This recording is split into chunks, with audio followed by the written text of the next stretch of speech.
He'll rejoice over thee with joy. He will rest in His love, He will rest in His love, He will joy over thee with singing. He will rest in His love, He will rest in His love, He will joy over thee with singing. The Lord thy God in the midst of thee is mighty. He will save, He will rejoice over thee with joy. He will rest in His love, He will rest in His love, He will joy over thee with singing. He will rest in His love, He will rest in His love, He will joy over thee with singing. Sabay-sabay. The Lord thy God in the midst of thee is mighty. He will save, He will rejoice over thee with joy. He will rest in His love, He will rest in His love, He will joy over thee with singing. He will rest in His love, He will rest in His love, He will joy over thee with singing. The Lord thy God in the midst of thee is mighty. He will save, He will rejoice over thee with joy. He will rest in His love, He will rest in His love, He will joy over thee with singing. He will rest in His love, He will rest in His love, He will joy over thee with singing. Level 2. Kakantahin po nito, yung una, same tempo. And then, habang kumakanta sila, igagayin ko kayo, sasabayan natin sila ng gantong kanta din. Sa pangalawang line. Pagdating ng The Lord thy God in the midst of thee is mighty. The Lord thy God in the midst of thee is mighty. Parang second voice na kayo dito. Pero kayo, kailangan tuloy-tuloy pa rin. Okay? Pero hindi na ako sasabay sa inyo. Alam niyo na yung tono eh. Ready? Sabay-sabay muna. Dito lang ha. Ready? Sing. The Lord thy God in the midst of thee is mighty. He will save, He will rejoice over thee with joy. He will rest in His love, He will rest in His love, He will joy over thee with singing. He will rest in His love, He will rest in His love, He will joy over thee with singing. The Lord thy God in the midst of thee is mighty. The Lord thy God in the midst of thee is mighty. He will save, He will rejoice over thee with joy. He will rest in His love, He will rest in His love, He will joy over thee with singing. He will rest in His love, He will rest in His love, He will joy over thee with singing. The Lord thy God in the midst of thee is mighty. The Lord thy God in the midst of thee is mighty. He will save, He will rejoice over thee with joy. He will rest in His love, He will rest in His love, He will joy over thee with singing. Rest in His love, He will rest in His love, He will joy over thee with... Sabay-sabay na. The Lord thy God in the midst of thee is mighty. He will save, He will rejoice over thee with joy. He will rest in His love, He will rest in His love, He will joy over thee with singing. He will rest in His love, He will rest in His love, He will joy over thee with singing. Yeah, very good. Kaya nyo kayang i-handle to, pero subukan natin hindi masyadong mabigat, magaan lang. Mag-iwan muna tayo ng 4 na question. Ang sabi, sino yung mga karakter sa Biblia na nagpakita ng halimbawa ng action proves true love? Pangalawa, how can we prove true love through our actions? How o paano? Pangatlo, why should we prove? Bakit natin kailangan patunayan ang ating pag-ibig sa magitan ng paggawa? At ang panghuli, ano ang natala sa kasulatan o sa Biblia na nagpakita ng tunay na pag-ibig sa magitan ng kanyang paggawa? Yung pinaka highest point ng patunay kung paano ito napapatunayan. So, sundan po natin sa unang Samuel 18:1 hanggang 4. Ang sabi po dito, ito po unang Samuel, paborito ko ito ngayon eh. Dahil nandito yung mga inaral ko noong nakaraan. Sa San Rafael, ito rin yung dinala ko sa kanila. Unang Samuel 18:1 hanggang 4, ang sabi po dito. Ito po yung istorya ni Jonathan at ni David. Ang sabi po rito, at nangyari nang siya ay makatapos na magsalita kay Saul na ang kaluluwa ni Jonathan ay nalakip sa kaluluwa ni David at minahal ni Jonathan siya na gaya ng kanyang sariling kaluluwa. Kinuha nga ni Saul ng araw na iyon at hindi siya tinutulang umuwi sa bahay ng kanyang ama. Nang magkagayon si Jonathan at si David ay nagtibay ng isang tipan sapagkat minahal niya siya gaya ng kanyang sariling kaluluwa. At hinubad ni Jonathan ang kanyang balabal na nakasuot sa kanya at ibinigay kay David at ang kanyang kasuotan, pati ang kanyang tabak at ang kanyang busog at ang kanyang pamigkis. Si Jonathan po, anak ni Saul. Alam niyo noon, pagka may successor of leadership ng mga kaharian, pag yung hari namatay, sino ang papalit? Yung panganay. Ang panganay niya, si Jonathan. Si Jonathan susunod na magiging hari ng Israel. Pero palibasa, si David pinahira ng Panginoon. So, shortcut na lang natin. Si David pinahira ng langis ng Panginoon. Alam ni Jonathan, ito na yung magiging susunod na hari. Dapat ako yun Bakit siya? Hindi naman siya anak ni Saul. Pero hindi niya tinignan yung kanyang sarili na gano'n. Mas iginalan niya yung gusto ng Panginoon. Anong ginawa niya? Minahal niya si David bilang kaibigan. Naging best friend sila At sa pagiging best friend niya, iningatan niya itong si David na huwag mapatay ni Saul. Binigyan pa niya ng balabal. Yung sandata niya, binigay niya. Yung bow and arrow niya, binigay pa niya. Para lang maproteksyonan ni David yung kanyang sarili sa kanyang pag-alis. So, a show of true love on a friend. Minahal niya sabi po dito, ang word is gaya ng kanyang sariling kaluluwa. Kung gaano minamahal ni Jonathan yung kanyang sarili, ako magiging hari na susunod pero hindi ko tinitignan to. Dahil ikaw ang magiging susunod na hari, ipapakita ko sa iyo ang pagmamahal bilang ang kaibigan. Pati yung balabal niya, ibinigay niya. Alam niyo noon, walang 168, walang recto Pala meron. Oo, kung saan nakakabili ng murang balabal. Pag meron yun na yun. At ibinigay mo, pag meron kang sariling balabal, nag-iisa lang yun usually. Kasi, ginagawa yun ng hinahabi yun ng kamay. So, pag may sarili ka, at binigay mo yun sa isang tao, ikaw nang nawalan, giginawin ka sa paglalakbay mo. Show of true love, sa friend lang yun. Hindi yun asawa. Hindi yun kamag-anak. Kaibigan pa lang yun. Paano niya ipinakita yung kanyang pagmamahal? Ibinigay niya yung kanyang... At nagtipan pa sila. Nagkasunduan pa sila. Parang mula araw na ito, pinagtitibay natin ang ating pagkakaibigan. Walang makapag-hihiwalay sa atin. Diba? Kumbaga sa panahon ngayon, best friend, BFF, walang laglagan. Magpitpitan na tayo ng kamay, pero hindi kita ilalaglag. Ganun yun. Diba? Paaminin ka. May ginawa ba talaga siya? Hindi. Ay, pitpitin yung kamay ko. Hindi ko yung pagkakanulo kaibigan ko. Di ba? Ganun yung mga magbe-best friend. Talagang ito talaga sila, hindi sila nagkakanulo sa isa't isa. Ganun talaga mag-best friend Yun yung type of friendship and love and friendship ni Jonathan kay David. O pa tayo na isa pa. Lucas 10:25.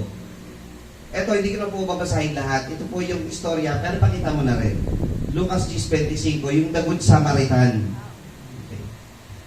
Na meron daw isang lalaki na dumadaan sa kalsada, na hold up siya, may ginawa sa kanya masama, sugatan, may dumaan na libita, hindi siya pinansin, baka daw kasi mapagkamalang siya yung sumakit o nang hold up. May dumaan saserdote, saserdote, iniwasan siya, kung dito yung kalsada, lumipat dito, para kung maiwasan kasi mapagkamalan ako Ngayon dumating yung Samaritano. Ang Samaritano at ang Hudyo hindi nag-uusap, ang Samaritan o taga-Samaria. Sa ito, Hudyo to eh. Hindi sila nag-uusap in race, magkaaway na lahi po ito eh. Pero siya, nakita niyang sugatan ito, tinulungan niya. Kahit mapagkamalan ako. Ano pa ginawa niya? Dinala pa niya sa pagamutan. Iniupa pa niya ng hotel o ng patutuluyan. Wala namang 5-star hotel noon. Kumbaga, meron lang mga bahay na pwedeng tuluyan at pinili niya yung may-ari. Kung ano po kakailanganin niya pagbalik ko, ito muna babayaran ko. Ang down payment, ano? Ito lang kasi dala ko eh. Kung ano pa ikukulangin, pagbalik ko, babayaran ko. Ano po pinapakita dito? Pag nagmamahal ka sa isang tao, we don't do it na may naiisip ka something in return. Yung tinulungan ba niya, may maitutulong ba yun sa kanya in return? Wala. Actually, may maitutulong nga ito in return eh, in a negative eh. Ang daming tinulong sa ito sa pagbintangan ako. In return, parang problema pa mangyayari sa akin, pero hindi mo iniisip yun. Action proves true love. Pag nagmamahal ka, o umiibig ka, o may kabutihan sa puso mo, you do it not thinking of something in return. Gagawin mo yun dahil alam mo yun ay mabuti. Kasi may nakatatak sa puso mong pagmamahal na natutunan mo sa Panginoon. Di ba? O paano mo papatunayan? Yung saserdote, napatunayan ba niyang pari yun? Ano yung tinuturo niya tungkol sa pagmamahal? Iniwasan niya yung isang nangangailangan. Yung Levita na nagtatrabaho sa templo, tumatanggap ng handog yun, na inihahain sa Panginoon, iniwasan yung taong nangangailangan. And tayo sa atin, how do we prove our true love? Iiwasan di ba natin ang taong nangangailangan? O tutulong tayo kasi alam natin may camera, baka vlogger to. Baka social experiment to. Minsan bago tumulong, titingin muna eh. Baka vlogger to, may reward to mamaya. Wag po, wag po. Huwag niyong isipin something in return pagtutulong. Kahit hindi vlogger yan. No? Kasi ngayon, nagiging selective ang pagtulong eh. Pagtutulong kapag nakita mong mukhang, ano to, social experiment, may in return to, maglabas man ako 1,000 rito, mga 50,000 ang balik nito. Ayan.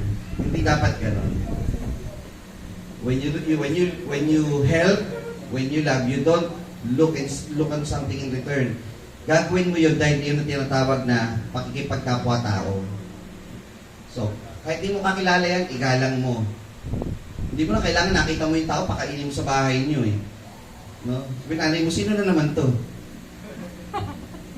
Ang dami na natin dito. Sa salas nga lang tayo natutulog eh. Di ba?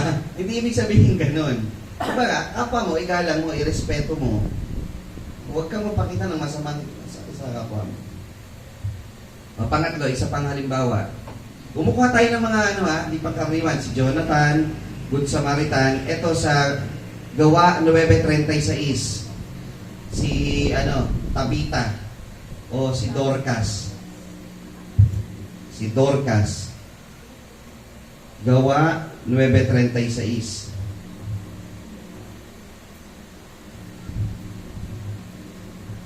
Ipapakilala ko sa inyo. Kilala niyo si Dorcas? Sabi dito, ngayon ay may isang alagad sa Jope na nagngangalang Tabita, na nangangahulugang Dorcas. Ang babaeng ito'y puspos ng mabubuting gawa at ng pagkaawang gawa na kanyang ginagawa. Ayan. Tingnan niyo yung talata. Ang babaeng ito'y puspos ng mabubuting gawa. With kindness. Ang English niyan? This woman was full of good works.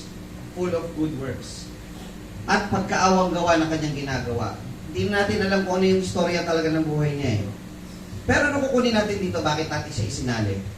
Gusto niyo ba, mga kapatid, pagdating ng panahon, kagaya ni Dorcas, ano ang maaalala? Pag sinabing Dorcas, si Tabita, ano ang maaalala mo sa kanya? Siya ay isang babaeng puno ng pagkaawang gawa at sabi dito, puno ng mabubuting gawa at pagkaawang gawa na kanyang ginagawa. Siya daw ay isang babaeng mapagkawang gawa, mabuti ang ginagawa. Ibig sabihin, yung buhay niya, nung siya'y nabubuhay, anong ginagawa niya? Kabutihan, pagmamahal, showing love sa kanyang mga kapatid sa pananampalataya. So, ang kukuhanin natin doon? On that one verse lang. Pag daw kayo, dumating yung panahon, ano pangalan mo, bro? Ha? John? Sander. Sino ba si Sander? Pagdating ng panahon. Si Sander, siya'y puspos ng mabubuting gawa at pagkaawang gawa. Pagdating ng panahon, ano pangalan mo? Christine May. Sino si Christine May? Siya po ay yung babae ng Panginoon. Bahagi ng CYA. Na siya ay namuhay ng pagkaawang gawa at mabubuting gawa sa mga kapatid. Gusto niyo ba, you will end with ano? You will end your life na ang matatandaan sa iyo positibong bagay. Bakit? Kasi ipinakita mo. Ganito ang mangyari. APT, Action Proves True Love. Sino si ganito? Di ko alam kung nagmamahal sa kapwa yan eh. Tahimik lang eh. Nandun lang sa isang tabi eh. Di ka namin iniisip eh. Hindi ko miniti eh. Basta siya nandun. Hindi, kilala namin siya. Pero siya lagi lang nandun. Hindi gumingiti, hindi umimik pa siya, siya nandun. Wala kang clue. Mahal ba ako nito? Paano mo niya malaman kung ano yung nasa isip nun? Kailangan mo rin kasing gumawa eh. Para matandaan yung ginagawa mo. So siya, si Dorcas, siya ay natandaan, siya ay nakasulat na isang babaeng puno ng o puspos ng mabubuting gawa. So everybody, lahat pa kayo gusto nyo, pagdating ng panahon, ito ang matatandaan sa inyo.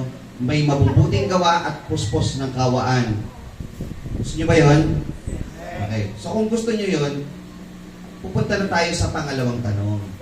Ang pangalawang tanong, how can we prove true love through our actions? Paano? Ayan. So nakita natin yung mga example. Paano naman natin maipapakita yun? So, babasa tayo ng talata sa Santiago 2:15 hanggang 17.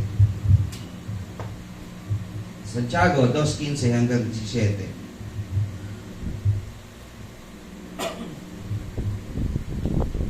Sabi po dito, kung ang isang kapatid na lalaki o babae ay hubad at walang kakanin araw-araw, at ang isa sa inyo magsabi sa kanila, magsiyaon kayong payapa, kayo magpainit, magpakabusog, gayon may hindi nyo ibinibigay sa kanila ang bagay na kinakailangan ng katawan, anong mapapakinabang dito?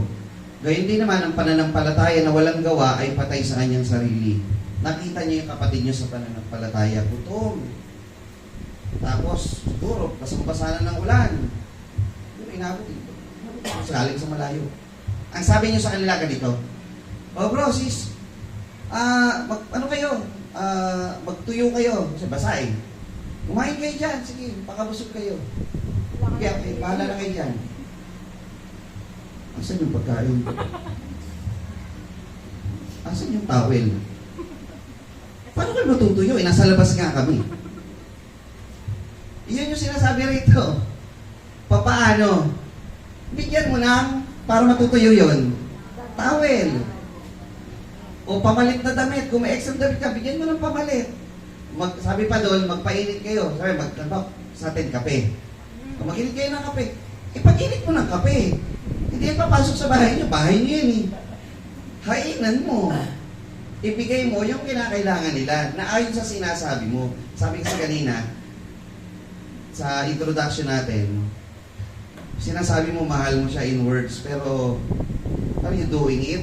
Ganun. So, ang pananampalataya na walang gawa ay patay. So, ang pag-ibig na hindi nagpapakita ng manifestation, you're not showing true love. Kailangan, ipakita mo. Ibigay mo. Right? O next. Bakit po ganun yung bilin dito sa Santiago? Sabi po kasi dito sa Mateo 25:40, supporting verse natin.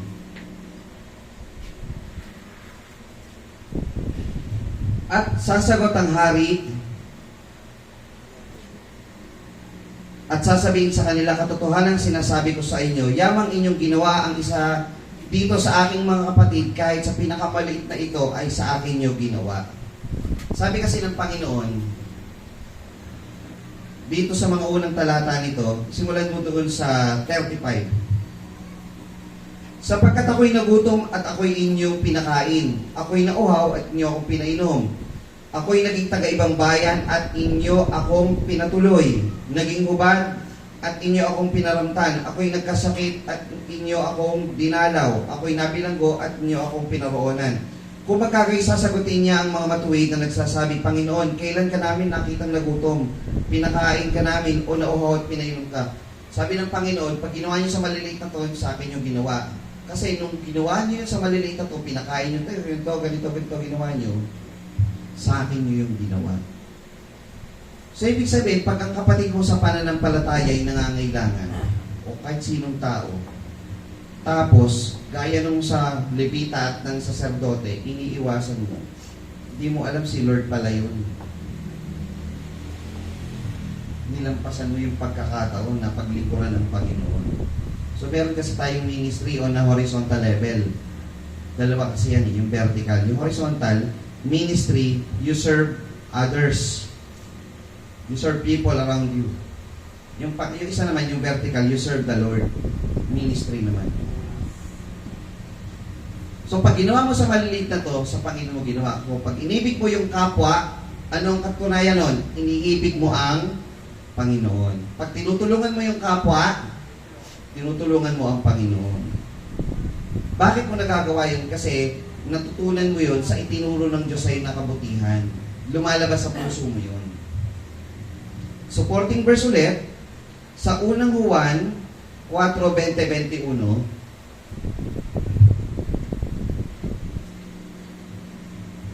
kung sinasabi ng sino man, ay ako'y umiibig sa Diyos. O iniibig niyo ba ang Diyos? Humihina na. Iniibig niyo ba ang Diyos? Kung sinasabi ng sino man, ako'y umiibig sa Diyos at napopoot sa kanyang kapatid, ay sinungaling. O yan. Actions proves true love. Pag sinasabing iniibig niyo ang Diyos, pero napopoot kayo sa kapatid, meron kayong kinagagalitan, ang sabi nito, kayo sinungaling. Sapagkat ang hindi umiibig sa kanyang kapatid na kanyang nakita, ay paanong makaiibig sa Diyos na hindi natin nakikita? Ang utos na itong mula sa Kanya ay nasa atin na ang umiibig sa Diyos ay dapat umibig sa kanyang kapatid. How will we prove? Paano natin mapuprove ang pagmamahal natin sa Diyos? Ibigin natin ang ating kapwa. Lapit muna natin sa sarili-sariling bahay muna. Do you love your family? How do you show that you love your family? Yung kasama nyo sa bahay. Kanina lang meron akong narinig ko, inuutusan After utusan nyo sagot, masakit po ulo ko Kahapon lang, nagatid ka sa San Mateo Pag ako nag-uutos, pero pag yung mo nag-uutos, ang bilis mo kahit malayo. And how do you prove true love to God? Kung yung sama mo sa bahay, family mo, nanay mo, tatay mo, hindi mo magawa ng pagrespeto, pagmamahal. Baka natuturingan na tayo sinungaling na nag-iibig tayo sa Panginoon, pero yung kasama natin sa pamilya, hindi. So you show true love to your household. Next level, sa labas ng bahay, sa kaibigan. Next level, sa mga katrabaho. Next level, sa pamilya, you respect everybody. Diba? You respect everyone. Show respect. Yung true love, hindi lang yan I love you o I love them. Kasama din yung respect, yung paggalang, pagsunod, pagrespeto sa kanila. You do it. Kasi that will show true love sa Panginoon. Hindi basta I love you Lord, purihin ka Panginoon. Pero yung kasama natin sa pamilya, hindi natin pinapakitaan ng pag-ibig. Sabi sa inyo, mabigat ito Diba? Kaya kailangan, we prove true love. We prove true love. Kaya ba natin yan, mga kapatid? Kaya natin yun. Kasi natuturuan tayo everyday. Ngayon, paano natin mapapatunayan sa bawat isa sa atin na ginagawa talaga natin yun? Ayan, yan naman yung tanong. Paano natin mapapatunayan tayo ay umiibig sa pamagitan ng ating paggawa? Ngayon, paano natin mapapatunayan na gumagawa ba talaga ng pag-ibig? Ngayon, basahin natin Mateo 29. Mateo 21, 42 to 46.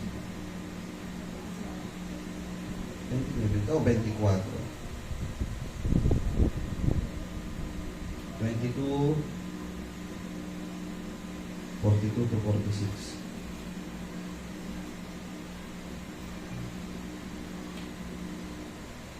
Ayan.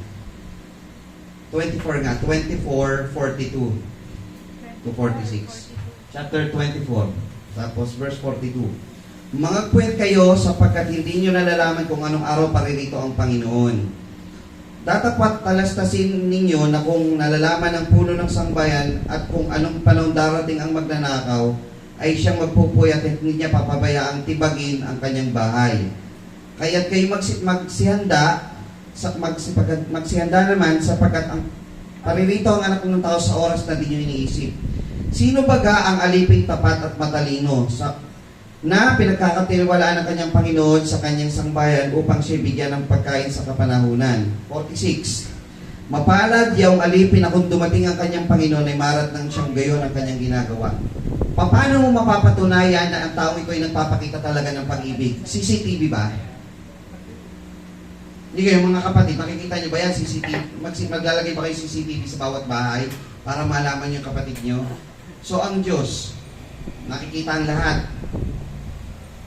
Pag dumating ang Panginoon, marat ng kang ito ginagawa mo, mapapatunayan, ito talaga ginagawa mo, umiibig ka talaga, nagpapakita ka ng pagmamahal sa lahat ng tao. E paano kung isang araw nag-relax ka, naging masamang anak ka, o naging masamang kapitbahay ka, naging masamang mamamayan, dumating yung Panginoon, natsambahan ka ngayon. Ibig sabihin, may pagkakataon sa buhay mo na hindi ka umiibig sa Diyos. So kailangan, everyday, anong ginagawa mo? Everyday, nagpapakita ka ng mabuti. Everyday, gumagawa ka ng pagmamahal sa kapwa. Kasi hindi mo alam kung kailan darating ang Panginoon. So para mapatunayan na ikaw gumagawa ng pag-ibig, huwag mo nang gawin yung masama. Everyday, you do love. Kasi di mo alam kung kailan darating ang Panginoon. Sabi kasi, mapalad at banal, yung alipin kung dumating ang kanyang Panginoon ay marat lang siya ngayon ang ginagawa. So, parang sa school. Sir, di nyo naman sinabi na may test bukas eh. O may test ngayon eh. Kahapon di nyo sinabi. Pero kung everyday ready ka, ano sasabihin ng teacher?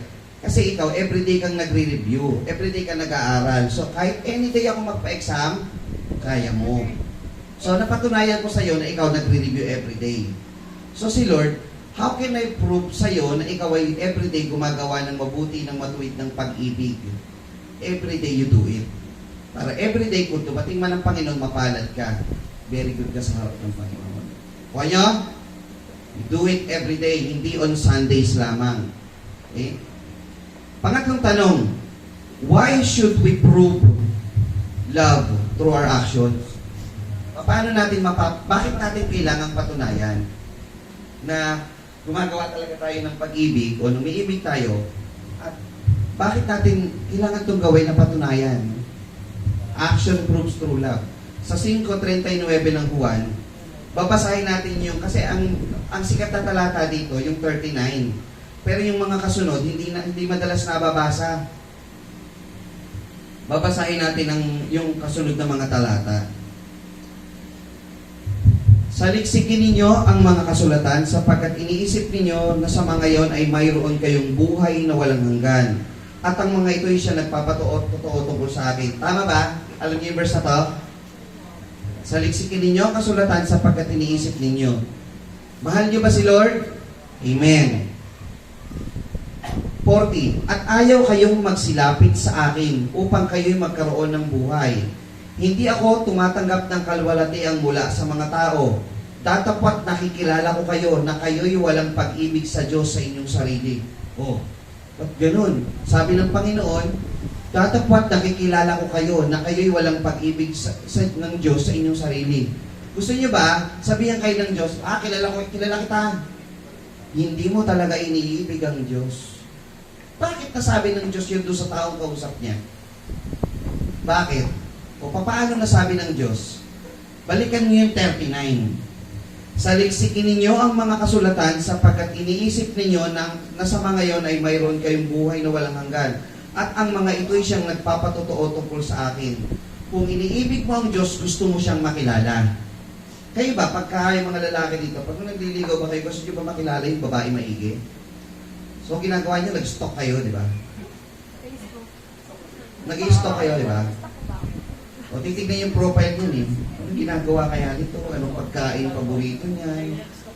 Tapos, minsan, tinatanong niyo pa yung kakilala niyan, ayaw niya ba ng ganito? Inaalam mo yun, eh. Si girl, ganito rin, eh. Sino ba itong naliligaw sa akin? I-stalk ko nga din. I-friend ko nga. Friend mo ba siya? Hindi ko muna siya ipa-friend. Friend mo ba siya? Sa'yo ko tingnan. Titignan mo ngayon, eto siya, gano'n. Bakit? Kasi kinikilala mo siya eh. Diba? O, yung classmate niya, tatanungin mo pa eh. Sasabihin mo, sa classmate niya, mabait ba talaga siya? Sweet ba talaga siya? O baka dahil nanliligaw lang? Ang ganun yun eh. You find things na ano yan? You find things na makapagre-relate doon sa tao na dahil gusto mo siyang makilala. Pero pag hindi mo type yan, sino ba yan? Ba't ko check, sino ba yan? Di ba? So pag chinecheck kayo, ibig sabihin meron. Pag ini-stop kayo, ibig sabihin may pag-asa, no? Ano ibig ko sabihin? Pag interesado ka, you search, you check.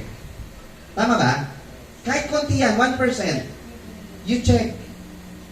Di ba? You search konti, you ask. Balik natin sa 39. Ang Diyos ba gusto niyong makilala? Kung gaano siya kapagmahal, pag-ibig. Sabi nito, saliksikin ninyo ang mga kasulatan. If you love the Lord, you read the Bible. If you love the Lord, sapagkat iniisip ninyo na sa mga yon ay mayroon kayong buhay na walang hanggan. Kung iniisip niyo, gusto niyo ng salvation, you search who God is. You want to know kung sino si Lord. At pagka nagsasearch kayo at nagbabasa, inaalam niyo kung sino si Lord, anong gusto niya, anong ayaw niya. Dahil nasa Bible, yun nagpapatunay kung sino siya. Nakikinig ka sa mga Bible studies, bakit? You want to know God more. Kasi mahal mo siya. Gusto mo siyang makilala. You want to please God. So, binabasa mo, ano may mga gusto ng Diyos? Ano yung mga ayaw ng Diyos? Yung mga gusto niya gagawin ko, yung mga ayaw niya di ko gagawin. You're learning kung sino si Lord. Kaya pagdating doon sa 42, tatapat nakikilala ko kayo na kayo'y walang pag-ibig ng Diyos ay inyong sarili dahil hindi nyo kinikilala ang Panginoon. Yung mga tao, ayaw nilang magbasa, ayaw nilang makinig, ayaw nilang kilalanin ng Panginoon, alam ng Diyos yun. So if you want to prove that you love God, by your actions, you read the Bible. You listen to the preaching. You listen to the Word of God. Kung hindi kayo nakikinig sa salita ng Diyos, hindi nyo binabasa sa salita ng Diyos, you are not proving that you love God. So you want to prove that you love God, read the Bible, hear the Word of God, and live with the Word of God. Dahil yon ang nagpapakilala sa ating Panginoong Jesucristo. Amen? Amen. Pang-apat, nandito na tayo sa panghuli.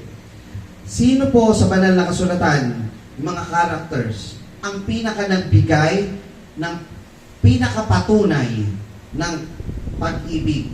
Yung action proves true love. Sino po? Ang Panginoong Jesucristo.